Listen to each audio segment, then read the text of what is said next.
Hello, my name is Beatty. It's my sincere pleasure today to introduce you to an incredible new vise on the market. It's called the Ultimate Indexer. And as the good folks at Dyna-King who produce the vise tell us, it's an introduction to a new angle in fly tying. Now when you open the box and remove the vise like I've done, you'll find several items there that you'll want to take quick note of and some housekeeping items for you to take care of. Don't forget to send your registration back.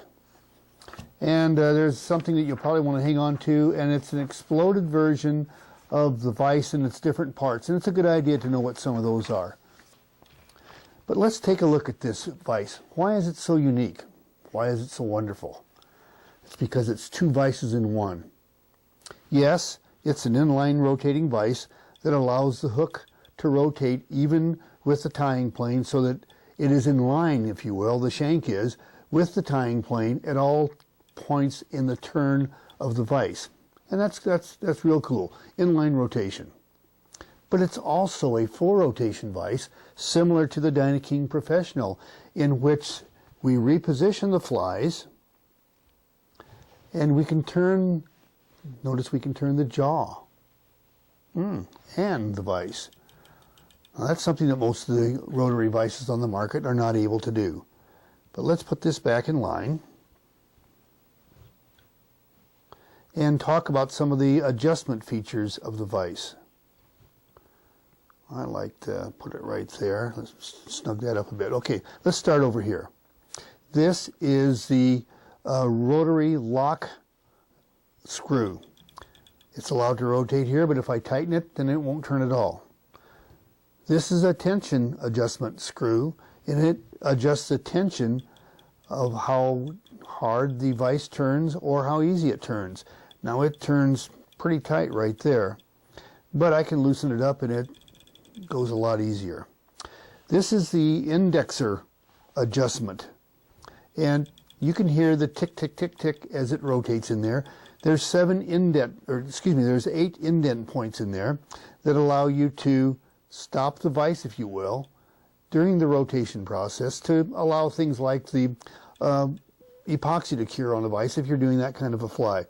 That can be set very tight, like I've just done, or you can loosen it to the point you don't even know it's there. I'll loosen, there we go, a little bit more, and you don't even hear it at all. Personally, I like to have it so I can hear the tick, tick, tick, and I can feel it. I just sort of like the way that feels to me. Let's see. The centering gauge is something that we use when we want to tie with the hook shank in the inline position.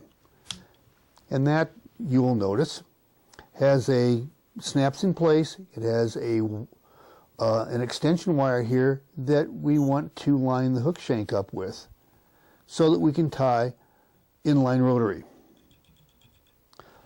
Also, have you ever noticed it's really difficult to keep track of this thing? You set it down and it's kind of out of sight, out of mind. Well, Gretchen and I have found that we like to just snap it to the stem with the point aimed down.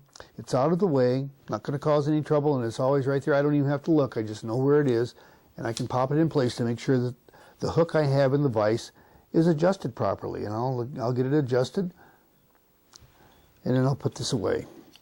And when it's always on the stem there, it's handy to find. Make sure that the metal end is pointed down so that you don't end up hurting yourself. Of course, if you don't like that, you can always set it aside, but then you'll be looking around the table wondering where you put it. Let's see, I think I've covered everything I wanted to talk about. It's cam operated, the different adjustments. Oh, let's don't forget about the adjustment right here.